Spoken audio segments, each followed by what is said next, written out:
Hi, I'm Anna Williamson, and this is the Experian Cost of Loving podcast, where we're going to be having a serious chat about all things romance and money. Lewis now the bigger earner than me. Yes, I am.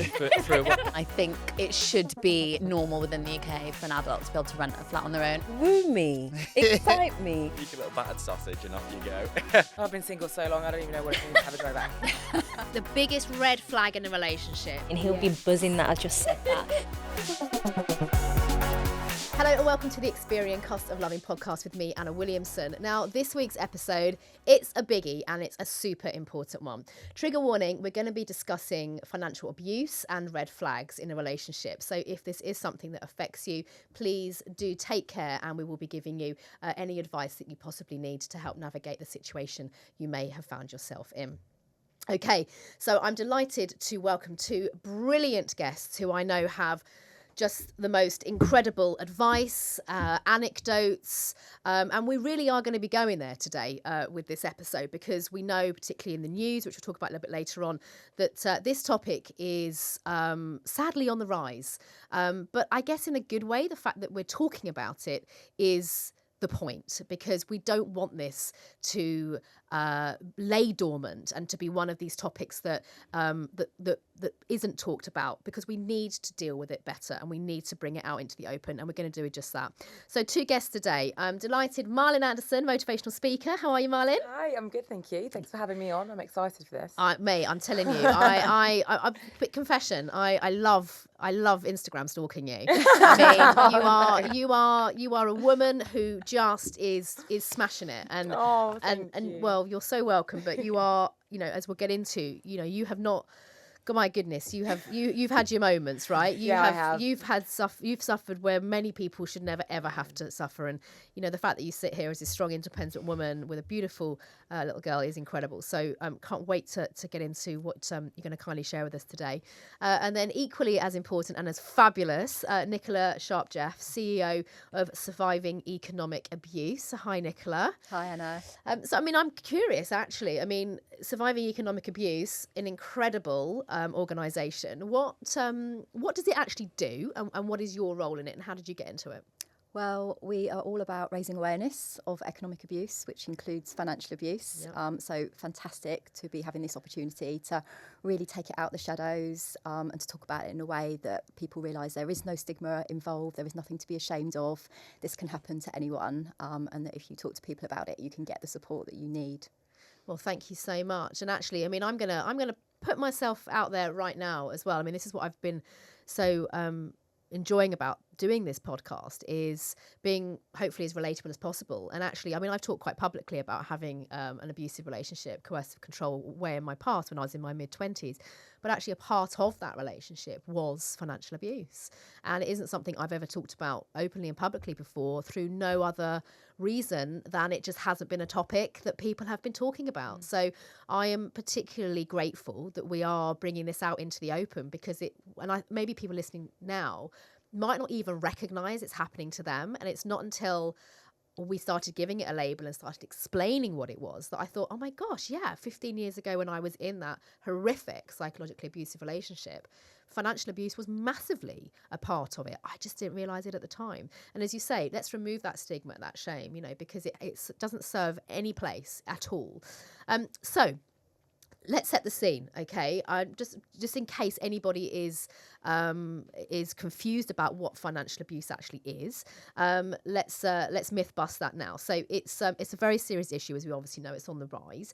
So it's economic abuse and financial abuse. Okay, there's two there, but they come under the similar umbrella, and they involve similar behaviours. So just by way of definition, it can be useful to think of financial abuse as a subcategory of economic abuse. Correct me if I'm wrong here, Nicola, at any point. No, you're spot on. Okay, good. So economic abuse really encompasses the many ways that an abuser may control someone's economic situation. So including housing, employment, that kind of thing. And you define this as the following. So financial abuse involves controlling finances, stealing money, coercing someone into debt. So that's something that I can relate to. Economic abuse, that's kind of the umbrella right? Yeah, that's right. Yeah. So that is financial abuse incorporated, but also, in addition, controlling perhaps other resources such as housing, food, transport, and employment. Yeah, so anything that money can buy. Right. And I think that's a really important one, because when I was doing my research for this, I suddenly realised, I've heard, I've heard many stories of people saying their partners stopped them from going to work, or restricted their means of transport for getting to work. And at the time, obviously in my head, I'm thinking, well, that's obviously a very controlling, horrible person.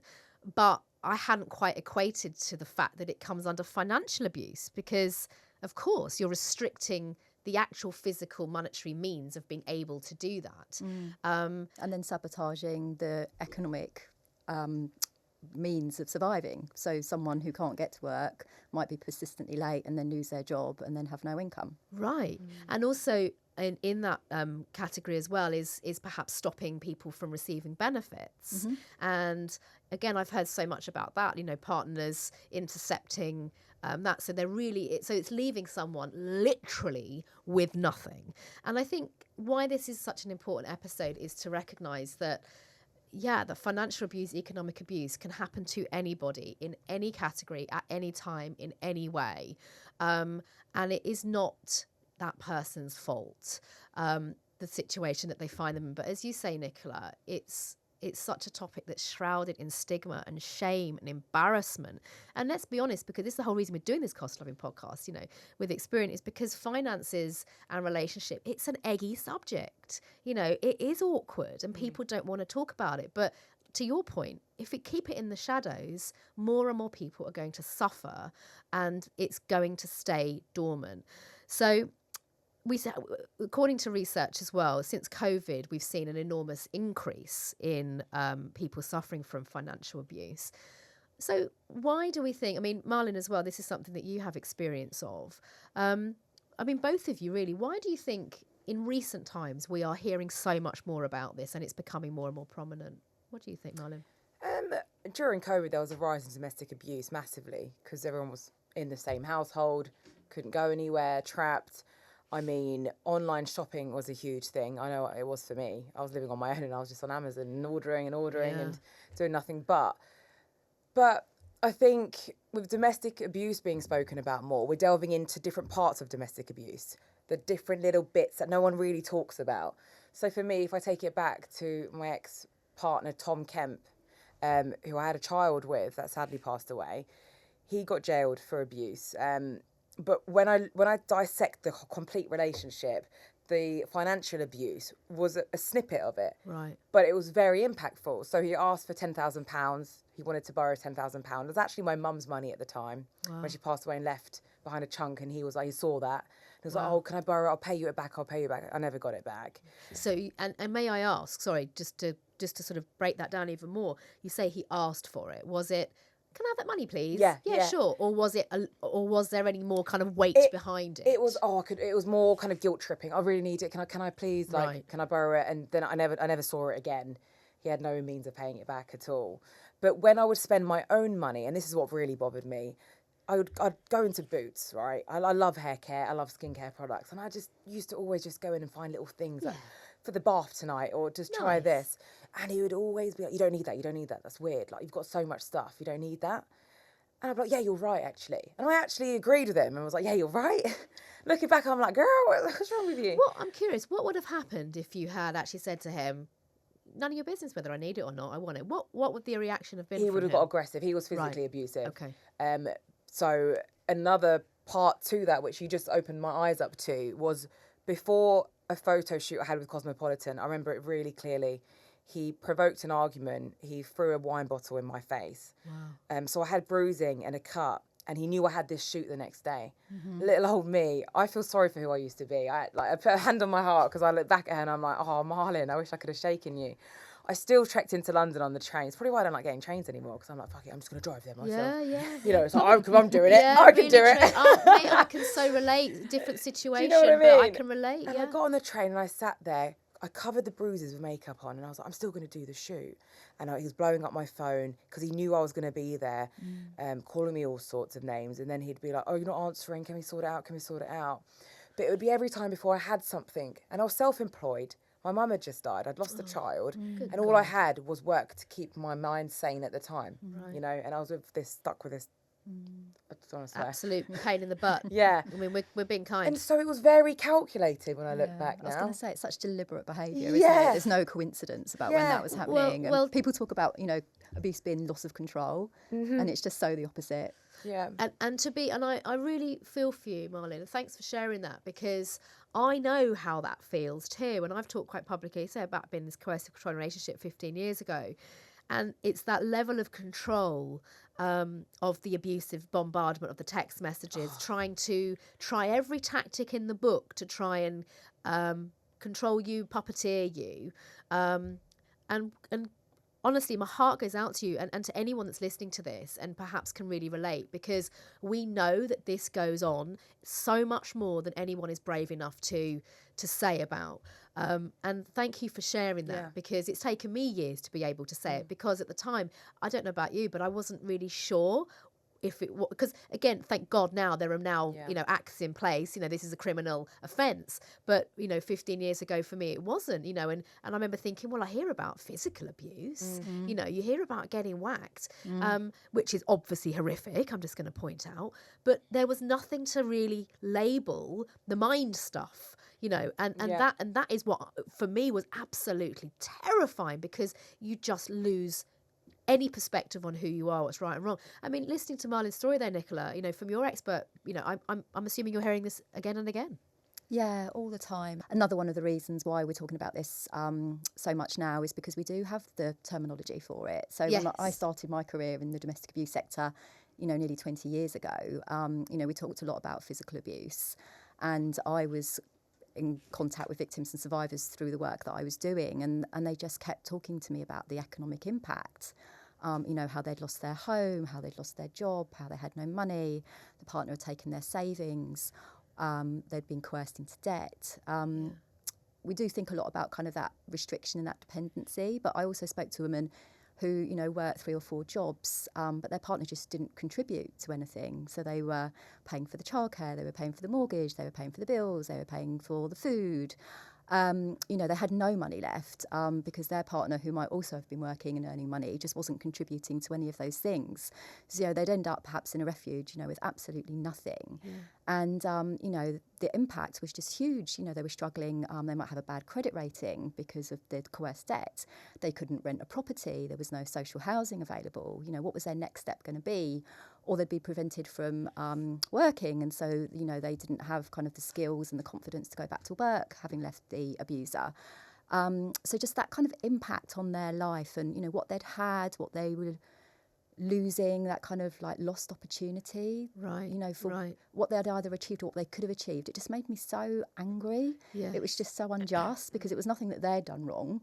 It No. was absolutely the abuser, and they were stuck in this situation and were having to like dig themselves out of it. You know, often into with an young even bigger hole. children. Yeah, often with young Yeah, children. exactly. And I'm just curious on the stats around the demographic of that. You know, I mean, we're talking in very much sort of women, sort of being the victims or survivors, as we call it. I'm assuming it does work the other way round, or is it typically that way round gender wise? Yeah, financial abuse can happen to anybody, Yeah. but it is more prevalent. Women experience it more purely because they are in situations where they lack power and they lack control.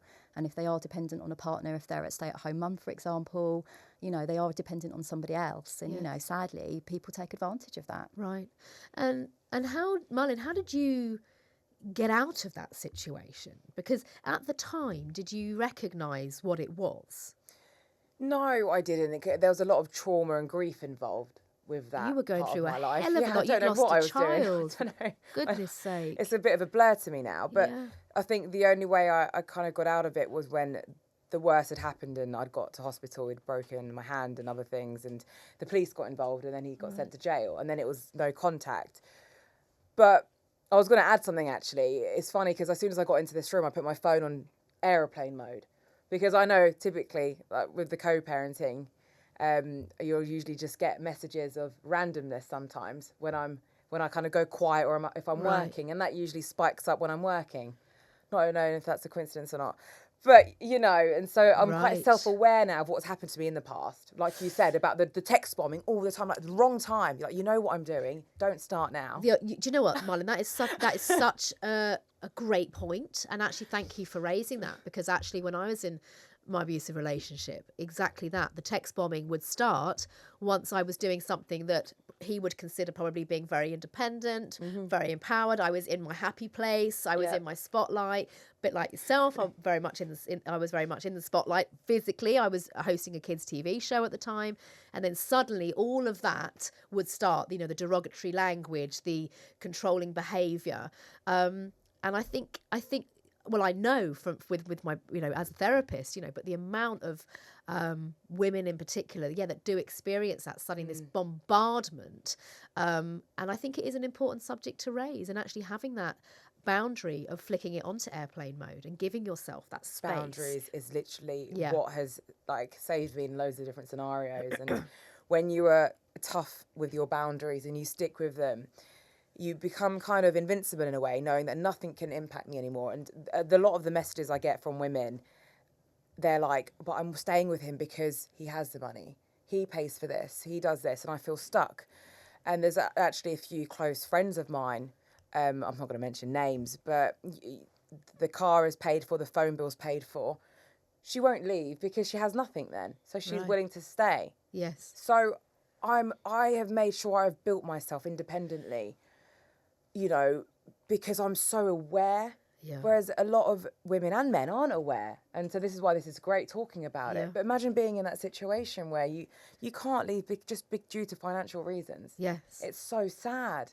Yeah. So very sad. And I'm so blessed to have that strong motive behind me for when crap does happen or an argument tries to happen, picking up or dropping off Zaya. I can stand on my own 2 feet. I can still take myself to work and make money for me and Zaya, because no one else is going to do that for me. My parents aren't alive to help me. I don't have anyone to, you know. Sure. So I've got to do that. And not everybody has that kind of drive. Well, resilience, Marlin. Your resilience is phenomenal. I mean, seriously, no wonder you're such a, I never used to be. But you found that. Yeah. You know, I hate to get all coachy on you and say, I love therapist, because it. I'm sitting here just like wanting to applaud you, because that inner resilience you have to have experienced some truly horrible situations, to have risen back up from that and learn from it and make different choices. It was awareness for Right. me.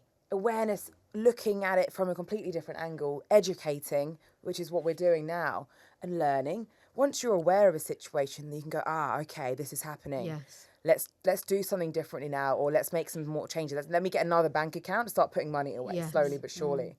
You know, start doing things. In my experience, if anyone's listening to this thinking, am I going through this situation or not? I don't know about you, Nicola, but I think for me now, going back to my situation, if it feels wrong, it is wrong, and really listening to your gut instinct. I mean, in therapy terms, you know, it is an absolute proven. That's actually very geeky, but there's more neurons in our gut. So head, heart, you know, gut instinct is always the correct one, is usually the correct one.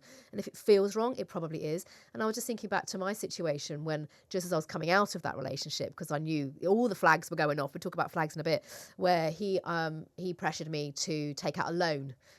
Because clearly he wasn't going to pass his credit scores, to buy a new car. And I didn't, thank goodness. But I remember the pressure I was getting. And then you get all the manipulation around, well, you don't love me enough. You call yourself a good person. You're just a fake. You're a phony. You're this. So then you start to question it, you know, and that is where the control comes in, the coercive control, to then make you make these knee-jerk reactions. And thank God I didn't do it. I mean, what is the landscape right now, Nicola, from your perspective, of working with people that are suffering from economic abuse? Are you seeing, this sounds like a really crass thing to say, but anything particularly trending or that is kind of happening at the moment for us to be really aware of? I think the context that we're in at the minute has made it easier for abusers to control in this way. So first of all, we had COVID, which Marlin's already spoken to. You know, people were at home. There was kind of less sort of eyes on you, as it were. So, you know, some really scary stories that there were more women turning up in A&E, for example, with like head and face injuries, because, you know, normally they would be out and about, you know, going to work, doing the shopping, picking the kids up from school. The abusers were very careful because they didn't want people to know what was happening. But because there wasn't that kind of scrutiny, it emboldened them, which is really scary. I think a lot of people lost their jobs. That created some dependency. Other people were having to pay for everything themselves because the partner had lost their job, or they used COVID as an example as an excuse not to go to work, for example. Yes. It was a mask for so much. It really was. And I think, we'd literally caught our breaths after COVID, and then the cost of living crisis kicked in as well. So, back to Malin, your point, it's really difficult for people to conceive how they might leave because, they don't have money. It's difficult to access money. The cost of living is so high. How can you cope on your own? And I think we just also really have to just think about this, because I think, one of the reasons why people don't come forward is that we can inadvertently be a bit victim blamey. Why didn't you do this? Perhaps you should have been a bit stronger. You weren't terribly resilient. But, this goes hand in hand with emotional abuse. Someone is torn to pieces. And that's part of their game. Exactly. That is an abuser's game, to strip you away from everything that you think you know about yourself, to get you in a position of complete vulnerability, codependency, where you cannot make a decision for yourself because they have stripped you of all of that resilience and confidence. And listen, if this is you, this is not your fault. Exactly. It's not your fault. They've made you feel stupid. Yes. They've, And landed comments here, Yes. just very subtly, you're not very good at managing money, are you? Exactly. You're not going to be a very good mum if you go to work, are you? Just kind of playing into all these things. All your insecurities and using that and weaponising it. Yeah. And I know, and I say, Malin and I said before we even started the podcast, I hope this doesn't sound in any way like I'm up my own backside, but people often say, because I'm a life coach, I'm a psychotherapist, I'm a dating coach on Celebs Go Dating, so someone who people perceive very kindly to have got my stuff together. But it happened to me. I was in my mid-20s. I didn't know, innocent, believed in love, met up with the wrong guy who wallop. I was the perfect victim for him, the perfect victim. And I think it's really important to recognise that this can happen to anybody, and please don't feel that shame or, because I remember going through, I don't know if you did it, Malin, but I went through a period after of getting out of that relationship of really not liking myself, of being cross with myself for making those bad judgments. And it's not until sometimes you're outside of the eye of the storm that you go, oh my God, it's so obvious now. But it's not obvious, and it's when you have that period of healing and you've got better people around you and you've got your mind back in the game and you've got some good therapy on your side and you've got good financial support, people like Experian here to help you and give you the advice you need, people like yourselves, Nicola. it's not your fault, and I think it's important for people to remember that. Yeah, and abusers will deliberately isolate as well. Yes. They'll be picking fights with family and friends, acting strangely if they come round, making people feel uncomfortable, taking victims, mobile phones away from them. Questioning if you go out. Exactly. Having a problem with you seeing your friends. Exactly. So, creating that isolation so that no one can question what's going on. Right. Your reality becomes them. Yes. There's no one to kind of challenge what they're saying to you. Fully dependent. They want you to be fully dependent on them. Exactly, which then makes it just so much more difficult, to reach out and to get the support that you need when you need it. Yeah. What you just said then just literally gave me a flashback. Go on. I was going for a walk with my ex, and we were walking. I was pregnant with Constance at this time, and my phone went off, and he was unbelievably quick, but he grabbed my phone, went, who the F is that? And he started sprinting down the field away from my phone, and I was like traumatized. I remember just crying, and he's like, and he just ran off with my phone and took it, opened up everything, looked through my phone, and then he just threw it back at me. I remember it so clearly with what you just said, but that's just an example. I know that's quite an extreme example of looking through someone's phone, but Malin, it's really common. It's really common. They do. I'm going to share my experience too. I've never talked about this publicly either. I think this is the space to divulge this. I had the same, but similar, but different. In bed, it was again my flat. He'd moved himself into my flat. I was paying everything, and I remember being in bed, and I used to have to get up really early because I was doing live telly every morning. And I remember, I used to sleep with, I don't do it anymore because it's bad practice, but I had my phone as my alarm, which was next on the bedside table. I'd go to bed early and I'd wake up in the middle of the night, and he would have then come in, taken my phone off the bedside table, and then would shake me awake and then be showing me messages of innocent messages, and that's the thing. You start protesting your innocence, knowing your innocence. Yeah. Who's this Prove person you're yourself. talking to? Yeah. And would scroll through my phone in the early hours of the morning and then almost give me a blow-by-blow kind of dissertation of who I'd been speaking to. You know, this is happening all the goddamn time, and no one's talking about it. We're talking about it, and thank you for that, Marlin. Thank you, Nicola. And I hope people also take something from what I've said too, because it's just triggered a memory of mine. Yeah. So then guess what? I used to go to bed every night. No wonder I got diagnosed with panic disorder and generalised anxiety disorder, because I then went to bed every night terrified of what he may or may not see on my phone. And purely innocent male friends would text me. It could even be the guy who was booking my cab to You'd take me in the archive morning. it or hide it or delete it and straight they away. might just message going, "Hi, lovely, your car's coming at this time," and I would freak out thinking, "What if he thinks I'm having an affair?" Yeah, You know, wow. and that is when you are in a high state of anxiety, and that is when you're in trouble. Okay, well, you're in trouble already, but it's those, as you say, we're just trying to highlight. It's the small things that you question yourself, thinking, "Am I just overreacting here?" No, you're not. Trust your instinct. That's not normal. No one should be going through your phone. Nobody should be controlling your life, and neither should you be theirs. So thank you for that. Already we're I knew we'd get heated into this one, but in a good way. I want to move on now to the statistics, if I may, ladies. Now, there's loads online, as we know, about financial abuse. It's all over social media, which I think can be a good thing, you know, in way to highlight it. But we had some research that we did at Experian, and we found that nearly 1 in 5, so it's 19%, admit, I think this is a really interesting stat actually, admit that they wouldn't trust their partner enough to open a joint account together. Okay, that's really interesting, 1 in 5. So what do you think about that statistic, about joint accounts, but about that stat that, look, the stats don't lie. This is what we've seen. 1 in 5 don't trust their partner. I mean, as a relationship counsellor, that really terrifies me, because trust and honesty and transparency is the absolute underpinning number one thing you need to have within a healthy relationship. I mean, Nicola, what do you make of that? Yeah, I mean, sadly, it doesn't surprise me. And interestingly, the stat around experiencing financial abuse is 1 in 5 as well. Wow, there you go. Coincidence maybe, but That's a huge amount of people, isn't I know, it? it's something like 5.5 million women, certainly in the country. You know, we're saying about your listeners, you know, 1 in 5 of them will be absolutely, you know, hearing this and thinking, gosh, this is me. Someone you know will be experiencing this. Yeah. I mean, I think it's really interesting. I think, you know, one of the things that we do here, you know, is kind of joint accounts get kind of tied up into kind of commitment, you know, so kind of back to those sort of comments that are emotionally abusive. You know, if you really loved me, we'd have a joint account. Yes. Why don't you trust me? If you really loved me, we'd have a joint account and you wouldn't have your own bank account. Why do you need your own bank account? You know, we're going to be together forever. You don't need it. What does that say about our relationship? I can't trust you, actually, because you're keeping your bank account, which means that you don't intend to be with me. You know, these kind of real mind games. Yes. Every sentence you've just said there, Nicola, I have heard hand over fist. It's been said to me.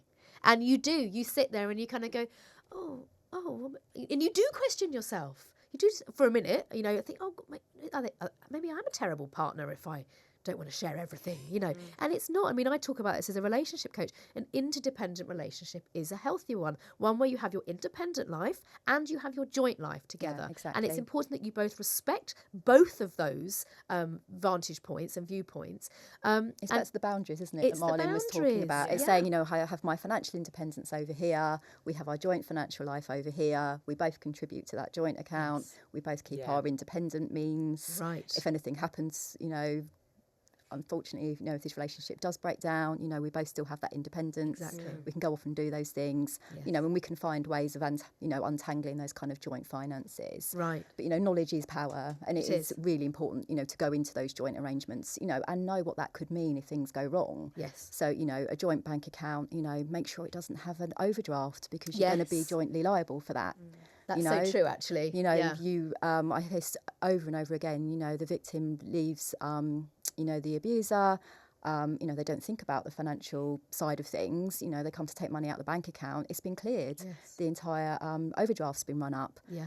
Perhaps a loan's been taken out off the back of that as well. Yeah. You know, and all of a sudden they're then responsible for paying that back as well. Yeah. So, you know, it's back to this, you know, we'll say it over and over again, but knowledge is power. If you know all of that, you can have those conversations, you can put safeguards in place, and you don't end up in that situation that can just be so difficult to get out of. And I also think, to your point on that, if having those conversations, and I think have them as early early as you possibly can. And that's where just be really open your ears and your eyes. As much as you might love that person and be in lust with that person or whatever, really take into account what their reaction is to those questions and you setting those boundaries. Yeah. If there's an issue with that, be curious as to where that issue has come from. Maybe it's from cultural beliefs, background, you don't know. Or is it something else? Yeah, or is it a red flag, basically? Or is it a red flag? Because secrecy, not being willing to talk about finances, Exactly. they're huge red flags in relation to financial abuse. Absolutely. And we're going to get onto red flags in a moment as well. Do you think it's okay to make, this is a big one, do you think it's okay to make a big financial decision without telling your partner? Because 30% of people that we researched at Experian said that they did. They said they made a big financial purchase without telling their partner. Do you think that's okay? I'm going to throw myself in there. I don't think that's okay. A big financial purchase, depending on what it is, and What it is it, depends on though? the What are we relationship. talking Yeah, I was going to say, because True. I would say it is okay. Okay. It's okay as well.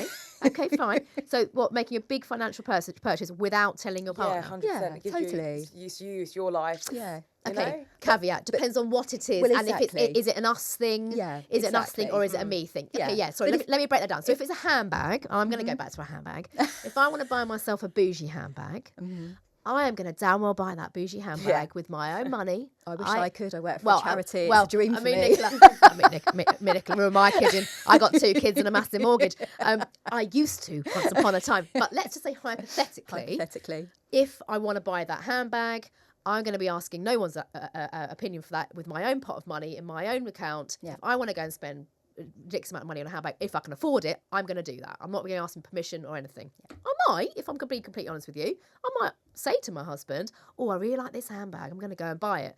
And he might offer his opinion either way. I would hope his opinion would be good for you. Your money, you do what you like with it. But I think if it is a joint thing, so let's say it's a house thing, something that is affecting your joint account, I don't think it's okay personally to use money that is for both of you on something that you haven't consulted your partner in. That's definitely. Yeah. We agree. Yeah, It okay, depends. we're agreeing on that one. Yeah. We're agreeing on that one. But it is a thing. People, but then I guess my also counter argument to that would be if nearly 30% of people saying they've made a big financial purchase without telling their partner, my question to them is why? Why aren't you telling your partner? Is it because it is none of their business? Reaction. Or is it reaction? And then I would say, just be mindful of that and curious of that. I mean, I'll be honest, I've got friends of mine who have been married for 20 years. I mean, who knows what goes on behind closed doors? They present as a happy couple.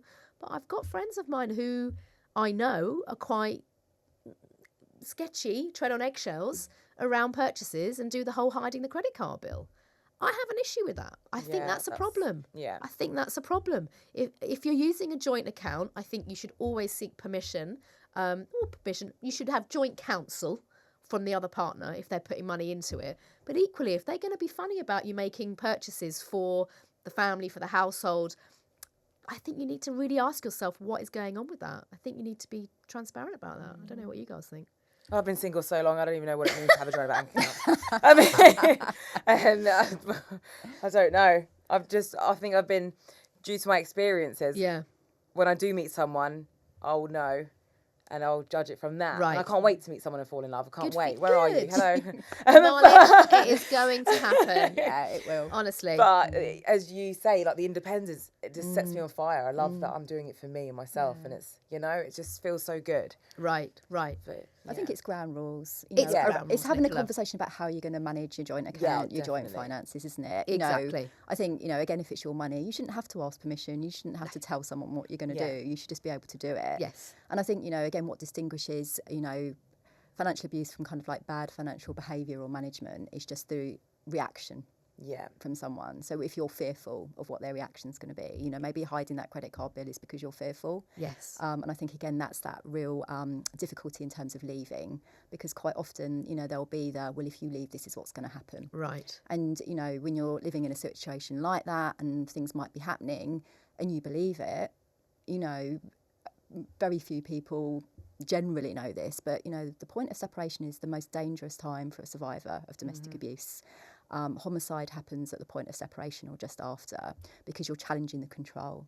So those negative reactions to you challenging control usually create this escalation. So, you know, Marlene, you were talking about, you know, you were fearful because there would be a physical response, you know, to you kind of challenging the control over like money, for example, you know, and over time that just becomes worse and worse, you know, and death threats will be made to you or to perhaps to children, to family pets. Suicide threats. Yeah, absolutely. Yeah. You know, it can be absolutely terrifying. So again, you know, you really need that kind of specialist support, and you need to be safety planning. You need to be doing it in a safe way. Well, I was going to say, I mean, maybe we could just quickly touch on that then. I mean, what do you suggest? Because I think absolutely that is where we do get to that, as you say, that crescendo. It's like they've thrown everything at it. It's clearly not working.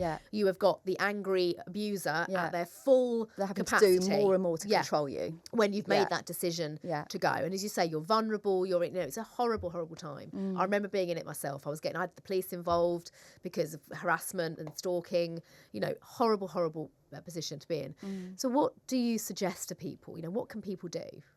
Well, get help, get support. So it could be a family or a friend. It could be a domestic abuse service. There's a national domestic abuse helpline that you can call.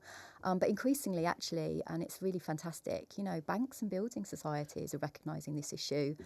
We work with Lloyds Banking Group, for example. They have a specialist domestic and financial abuse team, you know, a whole team who are highly trained around financial abuse and understand how to support a customer safely. So That's amazing. it's and really then incredible. and then it's a thing. Yeah, I mean, you know, when I started this work in 2017, that didn't exist, and it's just incredible. Right. And the difference that makes to victims and survivors. In fact, I actually got a message from a survivor that I have been in touch with, you know, for 7 odd years. And, you know, she'd been left in a really awful situation. She got support from her bank. They were absolutely fantastic. And she messaged me yesterday with a picture of the house that she's just had an offer accepted on. That's and she just can't lovely. believe it. But it just goes to show that when you get that support, Yeah. you know, you can absolutely turn your life around. Yes. You know, her credit rating had been absolutely ruined. But, you know, she's had that support and she's worked really hard. And she's finally kind of, you know, back on the property ladder, and he's just so happy. That's such a lovely new, and I think that's a really important thing to say. I think people are scared of banks, scared of, you know, Yeah, totally. people. Don't be scared of people like, you know, companies like Experian and banks. Yeah. That's everyone's here to help you, Yeah, not be absolutely. against you. Yeah. Tell everyone what's going on, and help is there for you. Yeah, it's so true. I want to move on to social trends now. Okay, so red flags. So we've talked a lot about kind of crisis point. Okay. But it's important, and I've talked about instinct as well, you know, but red flags is really, really important. We're always talking about it and seeing it on social media. It's everywhere.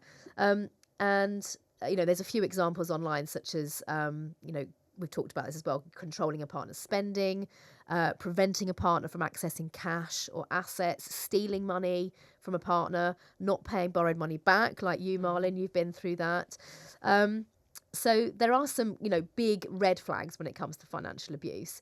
But I guess what's important and what I want to discuss now is how do we spot those red flags?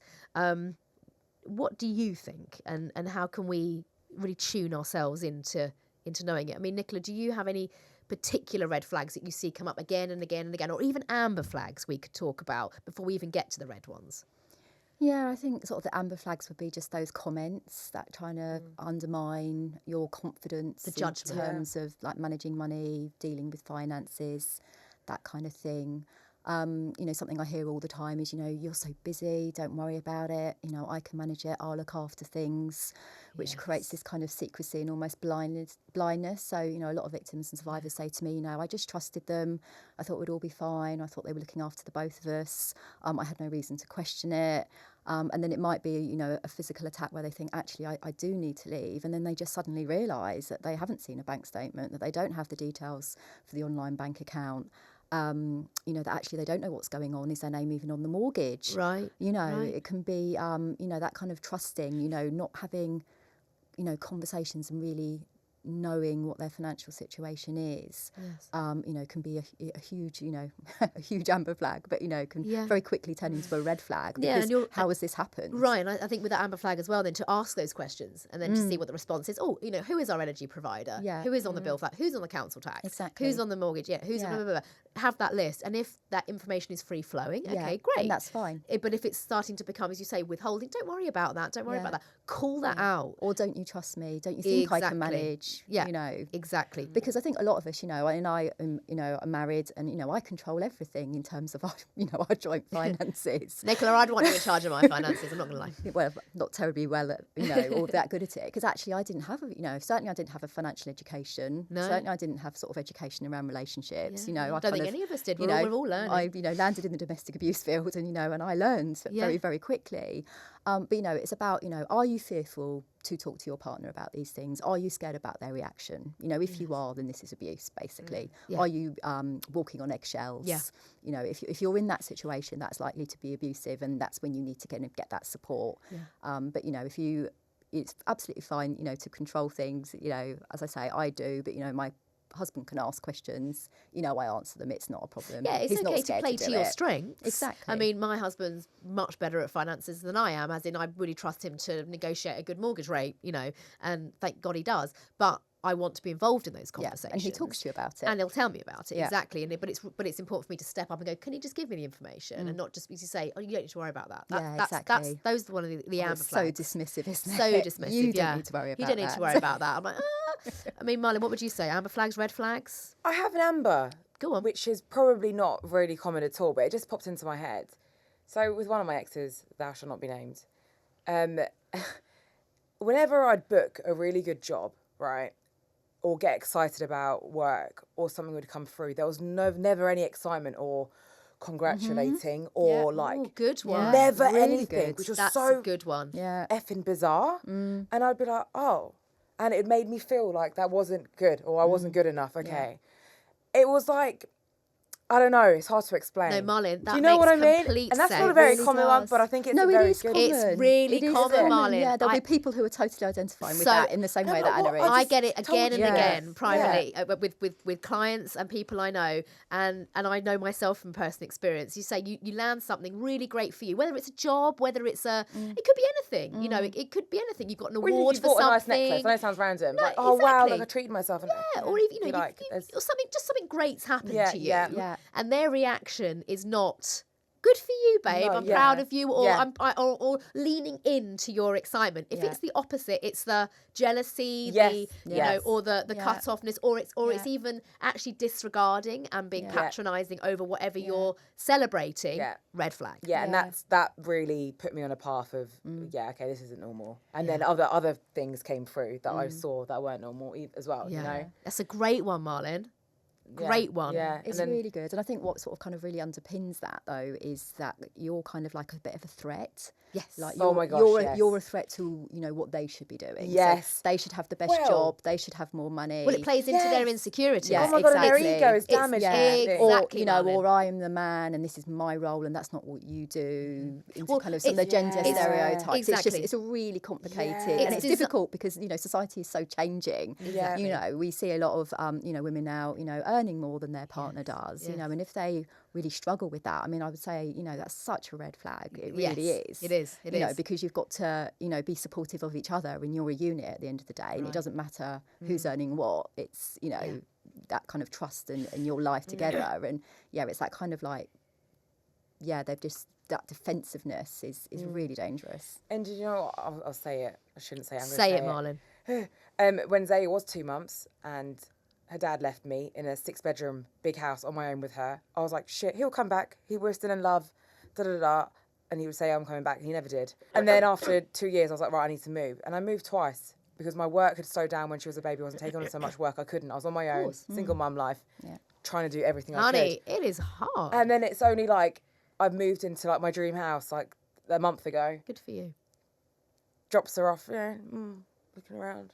oh, okay. No congratulating or anything, No. anything Of course at all. not. Of course But I not. did it. Yeah. I But did of course it. not, I rebuilt myself. well, And look well at this done. fantastic home that you have But for your never- daughter, you know, Yeah, but and the stability that you've provided Yeah. her and the fantastic environment she has. Should be happy for Yeah. her, even Yeah, if you can't be yeah, happy for you. $1 million%. So Yeah. what that really hopefully has done is reassure you that your decisions you've Yes, made exactly are the that. right decisions Exactly that. because you are not suffering fools, and you should quite happy. I hope you sit behind that new door, girl, and you sit there and you pat yourself on that back with a glass of fizz, thank you. because well done. Because honestly, and I hope that doesn't sound patronising, but it's such an achievement for everything you've been through. And if somebody, especially the person that you created a child with, cannot be happy for you, not even happy, even just respect you for Yeah. it, that's a problem.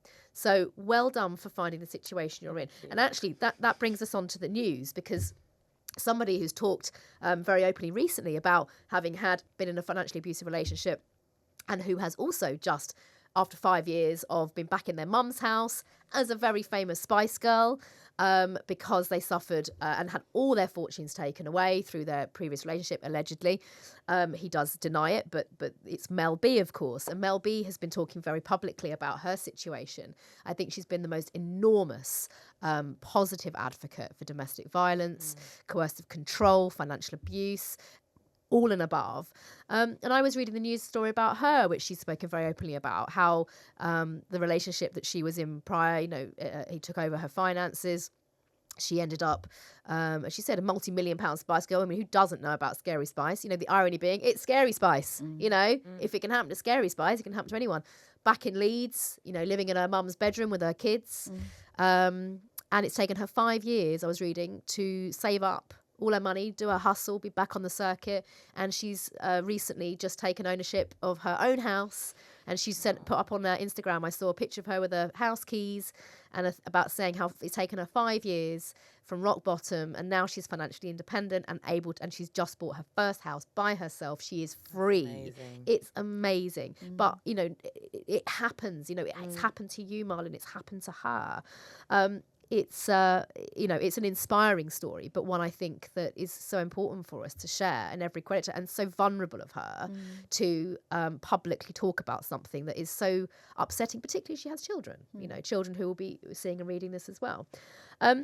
But this is an interesting one, and you slightly alluded to this earlier, Nicola, with banks, and I think this is a brilliant tool that the government. It's not often we're praising the government at the moment, but have created an interactive tool that's going to be rolled out to help businesses and charities spot and tackle domestic economic abuse. And you mentioned banks now are having these divisions, and I read something that people are more likely to be honest and transparent with their banks than they might be the police. So I think this is a really great move. I mean, what do we think about this? In fact, maybe you could tell us a little bit more about the tool. Well, I mean, but first of all, it's really interesting just to acknowledge that actually a survivor of financial abuse is more likely to tell their bank after a friend or family member than they are the police or a domestic abuse charity. I mean, really, wow. And I think that's because you kind of have to, because, finances are tied up with every aspect of your life. So the fact that the banks are, training their staff and that they're responding so well now, they could do better, of course. It's a journey. Do you think it's Makes also such a because, difference. I mean, I'm just thinking, if I was in that position, do you think it's because banks are less scary, perhaps? Like sometimes going to a domestic abuse charity or the police, as brilliant as as you must do that, I think that carries so much weight with it. It's almost like once I've let that sort of, the horse has bolted, I'm in this really scary place, which I probably need to be in. But sometimes a bank can be less frightening, maybe? I think that's true, but I think also a lot of victims and survivors, and you said this at the beginning of the podcast, Anna, I think don't actually recognise this is happening to them. Yeah.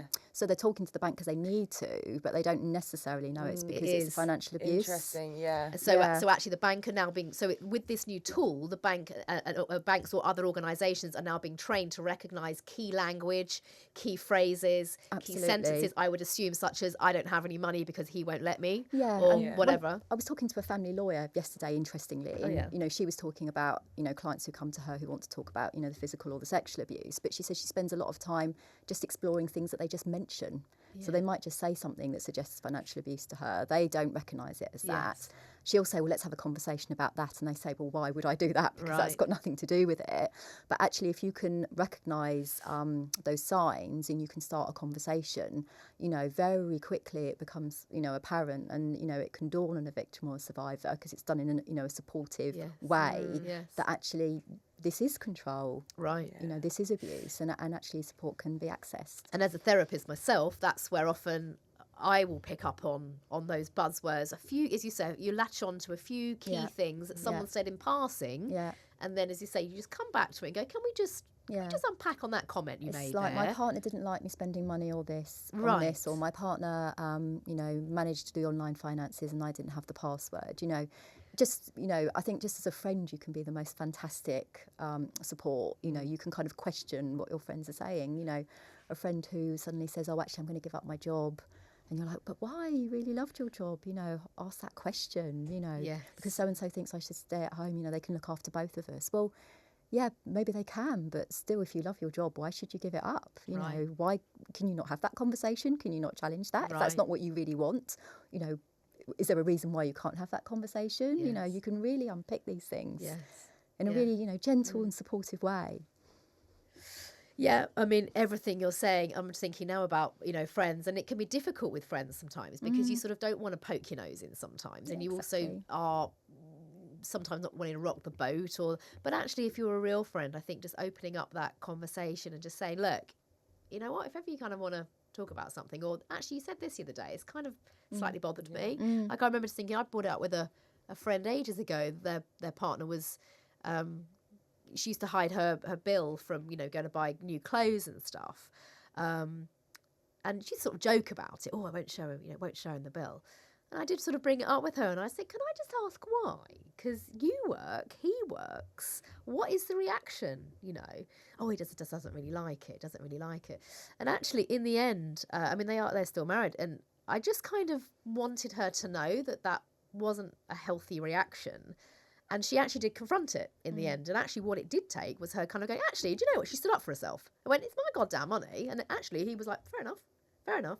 So actually, so in that case, it fortunately, the dynamic did right itself by her being assertive and going, can we just really relay these boundaries? And I think it's not always the case, but you can realign the boundaries if it is still within healthy realms. And I think, but it's important to do that and go, like, here's your chance. I'm gonna you know, re-articulate my boundaries. If they're receptive to that, okay, fine. Yeah, my kind of needs to be told. Good. But I think it's always, just keep having that dance and seeing what the reaction's going to be.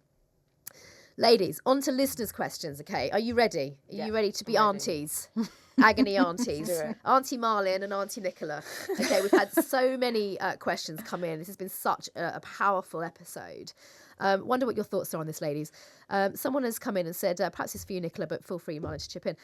They keep asking to borrow money each month and they haven't paid anything back. And I feel too awkward to ask. So, Malin, this did happen to you. You didn't get your money back. So what do you ladies think of that? Keeps asking to borrow money every month, but she's too, well, she hasn't said frightened, too awkward to ask. I would say fear is underlying them. You go.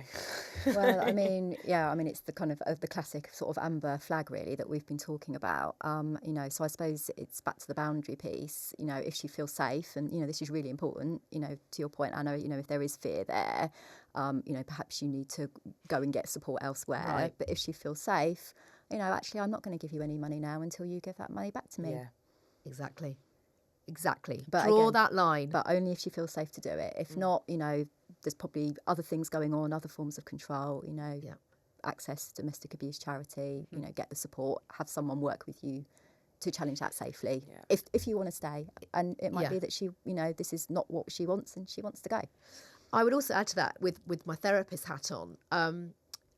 It's often as well can be useful to name what you are feeling to your partner, also to judge what their reaction will be. So sometimes to say, I actually am scared of your reaction to ask you this question. And again, judging that reaction, you might be met with, oh my God, are you? You know, I have seen that happen, and genuinely mortification over, oh my God, I didn't know I gave you that reaction. God, I'm really, and then you can then unpack that and sort that out. Or the opposite, it could then blow up. Yeah. But sometimes by naming what you are feeling and what the fear is to that person. Again, to your point, huge caveat, if you feel safe to do so. And you might do it with someone. I was You just might gonna have say, a friend or a I family was just member gonna with say, you. I would absolutely suggest you could do that with a mediator or a friend. But saying, exactly like we were in this situation, say you were the mediator, Marlin, and it was us, Nicola, saying, you know what, you keep doing this, I'm actually fearful of you. I'm scared of your reaction. See then how that plays out and see where you can go from that. But it should give you an indicator of if you go left or right. And at least then you are naming your emotions in that moment as opposed to sitting on them. That's the advice I gave to the friend. I said, if you say to your partner, I'm not telling you what I'm earning on clothes because I'm actually really scared of your reaction. What is his reaction to that? And he was really quite upset that was her reaction, and they readdressed it. But again, he had to be mindful of how his behaviour was and that if that was the reaction he was giving off. And it was also steeped in her previous relationship. She was carrying emotional baggage from that. So it's important to be really transparent about your emotions, just so everyone's really, really clear on them, I think. Thank you, ladies. And then the last question. My friend confided in me to say that she has to go through her boyfriend to access money. Do you have any advice that I can give to her? My advice is get out of that relationship. Yeah, get out immediately. Yeah. She has to access her money, she has to go via her boyfriend. Yeah, to access to say that she has to go through her boyfriend to access money. So I don't know if that's her money, his money. So it sounds to me he is entirely controlling, and he has control. I don't know if she's earning or not, but yeah. Horrific. I mean, it's easy for us to go get out of that relationship. Yeah. But Nicola? Yeah. Well, I mean, again, it might be dependency. You know, she might have children. She might not be earning anything. Maybe she does have to negotiate money. Could be on benefits. Yeah, exactly. Yeah. You know, but again, it's the context in which that's happening. Yeah. You know, and to kind of, you know, share how she feels about it. You know, back to your point, Ara, about the emotion piece. Yeah. Again, if she feels safe to say, you know, actually, I feel really uncomfortable doing this. Perhaps you can put some money aside in my account that I can spend on household items that I need for the children, etc. You know, again, if that's okay, I didn't realise you felt like that. That it made me, you feel uncomfortable. I'm really happy to do that. Great. If it's and that could happen. Yeah, I've known that happen many cases where someone hasn't worked because of childcare. They felt really horrible not owning their own money, but they've never had the conversation. So they said, "I don't like asking for money. Can we agree a budget you put into?" And a lot of people don't even have that conversation. You know, pre having children. No. You know, so one of the things that we do at Surviving Economic Abuse is sort of train employers to find points at which they can initiate these conversations naturally. Yeah. So actually, if someone's going on mat leave, you say, "Well, actually, have you had a conversation with your partner about how you're going to manage money?" So you know, it's going to be great when you have your your maternity pay, but what happens when that goes to half, or what happens when that goes to statutory, or what happens if you don't have any support? You know, just to have those conversations. Or you don't want to go back to work. Yeah, exactly. You know, you can start to explore some of those things before it's too late. Because again, really shocking statistic, but a third of domestic abuse starts or escalates during pregnancy. Wow. Because again, you know, and it really struck me, Marlin, as you were sort of talking at the very beginning, again, this is such deliberate behaviour. You know, perpetrators find a point where someone is vulnerable. Yeah. So it might be that they've got, you know, they're pregnant, you know, they're worried about how they're going to support that child. They might have had a bereavement. They might just be in a really difficult place, and, you know, the abuser just takes advantage of it. So, you know, that would be another flag, really. Yeah, massively. Yeah. That's what happened to me. Pregnant. Yeah. Pregnant, just lost my mum when I was pregnant, and two of them in the same the same time. Wow, yeah. You mean prime target? You know, really, and bless your heart, and bloody well done. Excuse the language, but for you know, sitting here now, you know, with the keys to your own house, you got yourself together, you're boundarying yourself. That phone's on airplane mode, you know, and I'm sorry that you've had to learn that. I'm sorry I've had to learn that. But actually, even I maybe should change that language around, I'm sorry I've had to learn that. But you know what? We've been through what we've been through. You know, Nicola, you have your own, you know, thousands of experiences, I'm sure, with, you know, people that you work with. But it is about taking these experiences as best we can, recognising that this is not our fault. Yeah, it's not your fault. Just to say, both of you, you're so inspiring. Oh. You know, you're going to be making such a difference for people listening to this. You really are. You know, it's so important that we have these conversations. You know, knowledge, I keep saying, you know, it's power. And, you know, we're planting seeds which might help someone not have to go through what you've been through. So thank you, because you're amazing. Nicola. You're so generous to kind of share, you know, really personal things, because you do it to ensure that, you know, others don't experience the same. Yeah. That's incredible. That's what just absolutely drives me in the work that we do. I'm so inspired every day by women. Well, thank you. They're just fantastic. Can I just add one thing that really brought me back home to myself? Was to put myself first for once. Yeah. And I was looking in all the wrong places, everything that was outside of me. And all I had to do was bring it into who I was as a person and find out who Malin really was. Yeah. And once I got to know her, I started to heal her. Yeah. And then I recognised more, and I became more aware of everything that was going on in my life. And I there is think nothing wrong with that, you know. No. Again, an abuser will tell you you're so selfish. yes, exactly. Yeah, yeah, it's There's all nothing about wrong in you, that. yeah. You know, look after yourself. Look after Yeah. each other. yeah, definitely. Self is always first. Yeah. Preach it, sister. Again, been there, done it, got the t-shirt, and it's a hard old trench to pull yourself out of, but Yeah. you've got to reach out, ask for that support. I don't know about you, Malin, but I was blessed to have great family and friends around me who, you know, I hated telling them the real story that was going on, but you know what, I was met with love and acceptance, and actually I was met with, we Yeah. kind of suspected that anyway, you know, and so reach out. And Nicola, to your point, thank you, but for everything that you do, you know, you are changing and saving people's lives, you know, at surviving economic abuse. So thank you for everything that you do. Thank you. I mean, we're out of time. I mean, what a powerful episode. And, you know, just to say that if this has touched you, if you've been listening to this personally, or somebody that you know, please do just look after yourselves, reach out for support, and know that you are not alone. And if I may, ladies, by way of closing, I mean, do you have a takeaway that you'd like to share from today's episode? What you said at the beginning, I was like, aha, you said, you know, economic abuse is anything to do with money.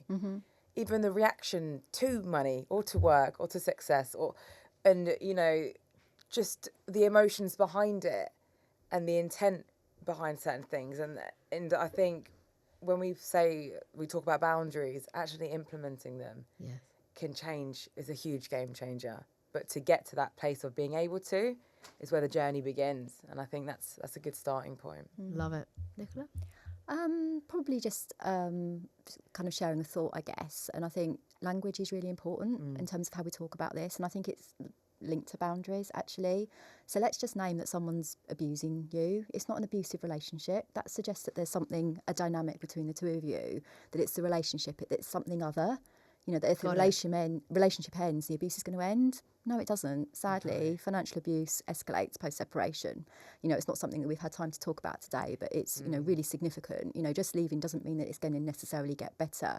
So let's stop talking about abusive relationships and start talking about partners who are abusive. Yeah. And let's put the accountability on them, because that takes away the stigma, that takes away the shame. You know, there is no blame attached to you as a victim or a survivor. You know, let's name and call out that behaviour so that we have a society where that is just not acceptable. Oh, Yeah, love that. preach it.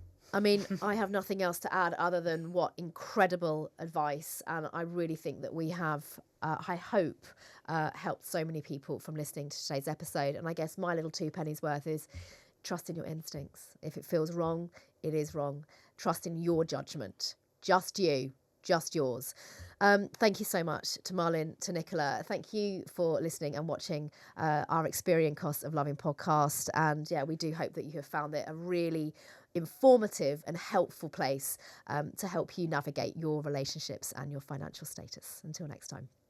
Experian works in partnership with a number of charities and organisations to provide financial guidance and support. If you've been affected by financial abuse, then you can reach out to Surviving Economic Abuse for free, independent and confidential support.